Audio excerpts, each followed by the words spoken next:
The film starts with Tim, who is a game developer. He is in a video conference meeting to develop a new video game, but suddenly his internet goes off, so he takes a break. During this time, he remembers all the good memories with his wife. He also remembers that his wife was pregnant and had to be admitted to a hospital due to some complications. All of a sudden, his wife appears in his house. Seeing her, Tim is surprised because she didn't notify him, but his wife takes him out. There, they meet the manager of his building. The manager tells them the repair construction is almost done and soon the building cover will be removed. They see smoke in the distance and some helicopters flying toward it. The manager tells them there is a fire in the port area. Then they move forward. Tim's wife shows him her old van, which was recently repaired. Inside the van, they eat pizza and talk about how they once wanted to move to Paris. She tells Tim that they can move there now. She left her job. They should forget that accident and start a new life there. Actually, when she was admitted during her pregnancy due to a condition, her baby died inside her belly. But Tim says he also wants to move to Paris, but now is not the time. He cannot leave his job right now. Then a call comes from his company, and he gets busy with work. At night, Tim and his wife lie in bed, and both of them cannot fall asleep. His wife is even crying. The next morning, Tim notices she has packed everything and is going to leave. She tells Tim that he will never change, so she has to go. But when she opens the door, she finds it blocked by some strange black bricks. She thinks it is Tim's work, so she asks him to remove it. But Tim also has no idea what it is. Then his wife notices a window is also blocked by the same bricks. They realize all doors and windows have been blocked. Tim tries to break the brick wall, but it has no effect. His wife tries to call for help, but there is no signal. Even the Wi-Fi is not working. They try to find signals at different spots in the house, but don't get any. When Tim brings his phone near the brick wall, it starts to glitch. Tim's wife finds a power drill, so they try to drill into the wall, but it is useless. Not even a scratch appears. They try drilling at different spots, but underneath the plaster there is the same brick wall, and it surrounds their whole apartment. They cannot understand how this even happened. Suddenly, they hear a screaming noise coming from the opposite side of a particular wall. They manage to drill a hole in that wall and discover a lady and her husband on the other side. The man tells them they rented the room only for one night, but now they are stuck. Their whole apartment is also blocked the same way as Tim's. The man asks if they also have the same issue. Tim's wife answers yes. Hearing this, the man starts panicking. Tim's wife asks the other woman if they noticed anything at night, but she replies that they fell asleep, and after waking up, they found themselves trapped in the room. That woman also starts panicking, but Tim's wife manages to console her. Suddenly, Tim notices the water tap has run out, so they begin sorting all the necessary resources. Tim thinks their situation is similar to a video game, so they need to think like gamers. But his wife says, "This is not like your creepy video game. This is reality." They start arguing. At one point they stop, but a frustrated Tim throws his cell phone at the brick wall. While sitting,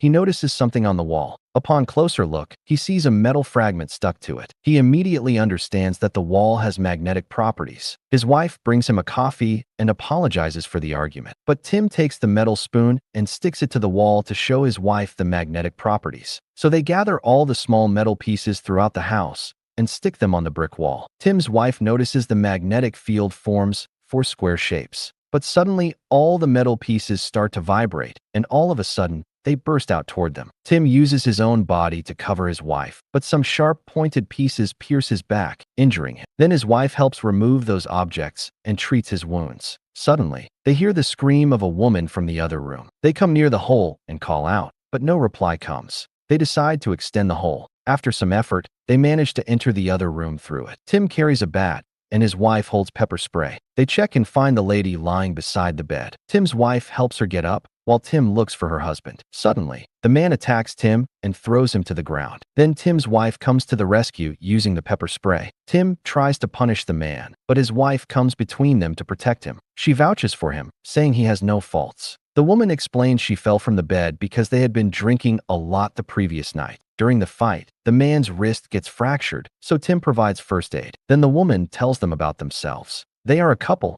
and her husband's name is Marvin. Tim then checks their apartment and finds a storeroom. There, he finds a hammer. He hits the brick wall with it, but Marvin tells Tim he may break the hammer, not the wall, because he already tried. Tim asks Marvin why he attacked him, but Marvin doesn't answer. His wife explains that Marvin has memory loss issues due to excessive drinking. Tim's wife, who is an architect, makes a simple diagram of the building and proposes a plan. They should try to reach the basement by breaking through the lower floors. Because these buildings were built in the Cold War era, there must be a bomb shelter in the basement. And all those bomb shelters are connected to the subway network, so they can escape from there. Then they start to break the bottom floor. Marvin tells them someone must be playing with them. He suspects the building manager. At one point, they manage to make a big hole in the bottom ceiling. Tim climbs down to the floor below and calls for anyone who lives there. An old man comes out with a pointed gun aimed at Tim. He threatens Tim and tells him to go back because he doesn't want to share his resources. Tim's wife tries to explain the situation and tells him their plan, but the old man refuses to cooperate. He tells them to find another way. Then his granddaughter comes out and explains to him that if everyone cooperates together, there is a possibility of escaping this prison. The old man calms down after hearing his granddaughter. Tim then removes the tape from Marvin's hand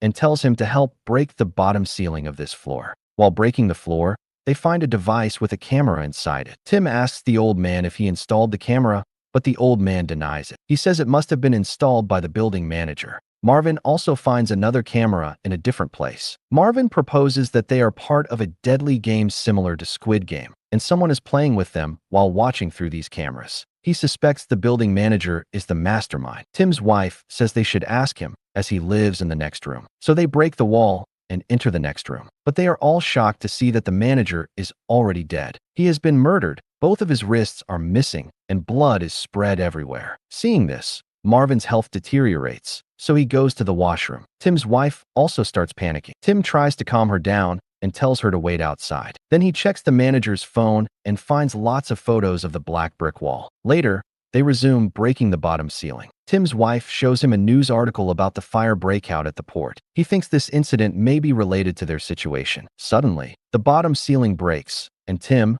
Marvin, and their wives fall down. From the fall, they get some minor injuries, but they manage to get back on their feet. The old man's granddaughter prepares to climb down, but the old man hands his gun to her and tells her to go alone. He wants to stay behind. After many requests, he finally agrees to come down. Down there, a man raises his hands and approaches. He introduces himself as Yuri. He explains that this flat belongs to his friend. Yuri came here to visit him and stayed for some days. He asks them why they are breaking floors and what their plan is. After hearing their plan, he starts laughing. He tells them the brick walls are meant for their protection. It is a high-tech defensive mechanism that protects against war attacks. Tim asks him for proof, but Yuri doesn't have any. Instead, he starts making up strange theories. Tim's wife asks where his friend is now. Yuri shows them his friend's dead body. He says his friend suddenly collapsed, probably from a heart attack. He used to research the defensive mechanism. They become upset after hearing this. They are also confused about the outside environment and are unsure whether to stay inside or try to leave. But Marvin, his wife, and Tim's wife decide they will take the risk of going outside. Staying here would only mean being trapped until their resources run out. The young girl checks Yuri's friend's research,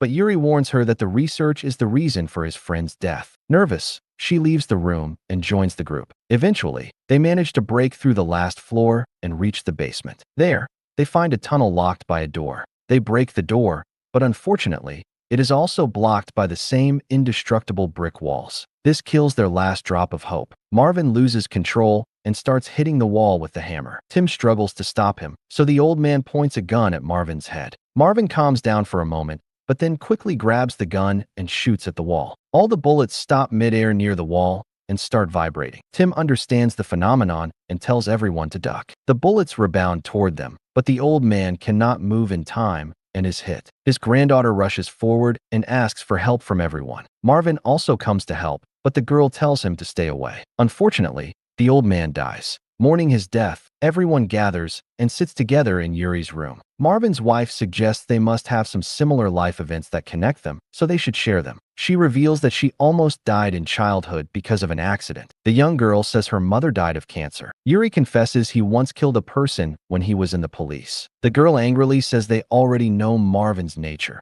They just witnessed it. Marvin apologizes for her grandfather, but that is not enough for her. Then they ask about Tim and his wife. His wife tries to speak, but Tim stops her. Still, she says they lost their child when it was in her womb. Tim gets up and leaves for another room. His wife follows him, and they start arguing. His wife blames him, saying that after their child died, he buried himself in work and never tried to talk with her, so she had to bear the pain alone for years. They both unfold their buried thoughts. Then Tim feels a bit relieved. He tells everyone not to lose hope. They have come so far, so now it is pointless to give up. They should search the building manager's room for evidence. The young girl also suggests checking Yuri's friend's research, as she is confident they will find something there. So Tim, Marvin, and Marvin's wife check the building manager's room, while Tim's wife and the young girl check Yuri's friend's research. But Yuri isn't interested in any of this. In the manager's room, Tim notices the room is smaller than other rooms. He checks a wall and discovers a secret room. Marvin finds a remote control with a passcode lock. Tim uses some powder to reveal the fingerprints on the buttons,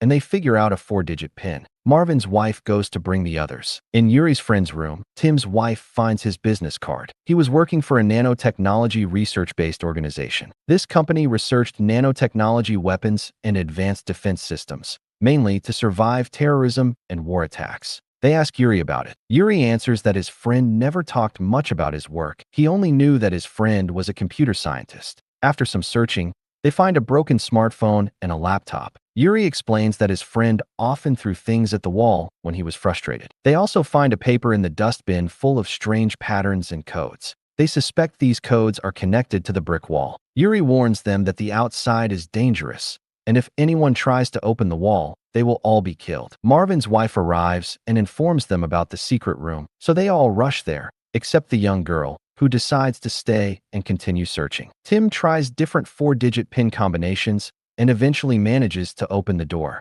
Inside, they find computers connected to secret cameras in every room. Tim and Marvin start checking the footage. They find the exact moment when the brick walls appeared, spreading throughout the whole building like an advanced defense system. Meanwhile, the young girl examines Yuri's friend's dead body and finds choke marks on his neck. Later, they return to Yuri's friend's room, where they see his body lying on the ground. They ask Yuri what happened, but Yuri has already left. Marvin goes to look for him. Tim checks the previous footage and sees Yuri's friend approaching the wall with his phone. Somehow, he used it to open the wall. Marvin arrives at Yuri's friend's room and finds Yuri burning all the research papers. Tim and the others watch and realize that Yuri is the one who choked his friend to death. Marvin suddenly notices the young girl lying on the ground. He screams at Yuri, asking why he did that to her. Yuri explains that he is doing it to save everyone else's life. Tim comes with a gun to rescue Marvin, who is being choked by Yuri. Yuri throws Marvin aside and starts attacking Tim. Marvin gets up and kicks Yuri away to protect Tim. He is about to kill Yuri, but Tim's wife stops him, saying that Yuri might know a way to get them out. They knock Yuri down and tie him to a chair.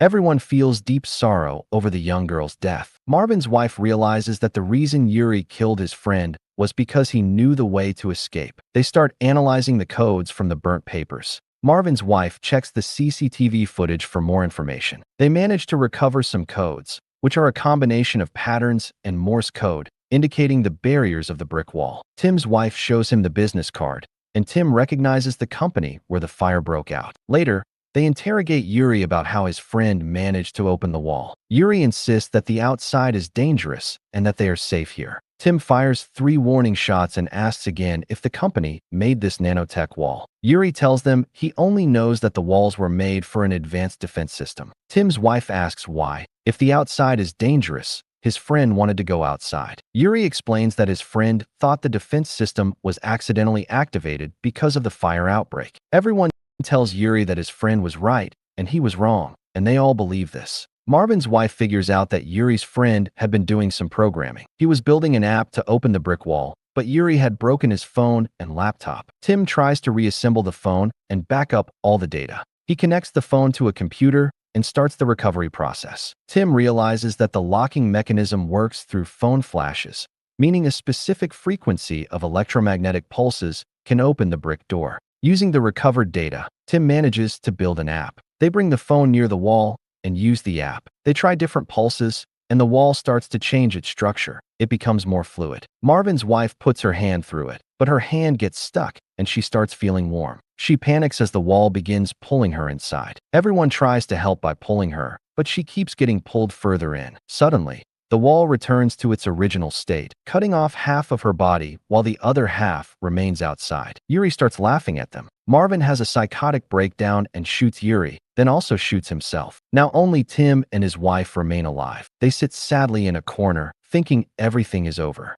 Tim's wife tells him that when they lost their baby, she became mentally broken and needed someone to share her pain. During that hard time, Tim wasn't beside her. Tim apologizes and expresses gratitude, saying he appreciates her always being beside him in every hard situation. She says it's because she loves him. Tim promises that no matter what, he will get her out. They use the app again. They notice that the app pulses 4 different patterns of flashes. They check the camera footage to understand where and what pattern of flashes Yuri's friend used. They come down to implement the pattern, but suddenly Yuri, who is alive, attacks Tim. Then he goes after Tim's wife, who accidentally falls into the basement. Tim kicks Yuri down into the basement as well. Tim and his wife run toward the brick wall, with Yuri chasing them. They reach the tunnel room and lock the door, but Yuri tries everything to break it. Tim hands his wife the phone to open the wall. She finally uses the correct patterns and manages to open it. However, Yuri already comes inside and tries to choke Tim. He throws Tim to the ground and attempts to finish him with a dagger. Tim tells his wife to leave him behind and go outside. At the critical moment, his wife smashes Yuri's head with a hammer. They follow the tunnel and eventually see light coming from outside. When they come out, they see that their entire city is covered by the same black brick wall. They notice their car and leave for Paris. Later, the radio reports that because of the fire breakout, the nanotech advanced defense system was activated.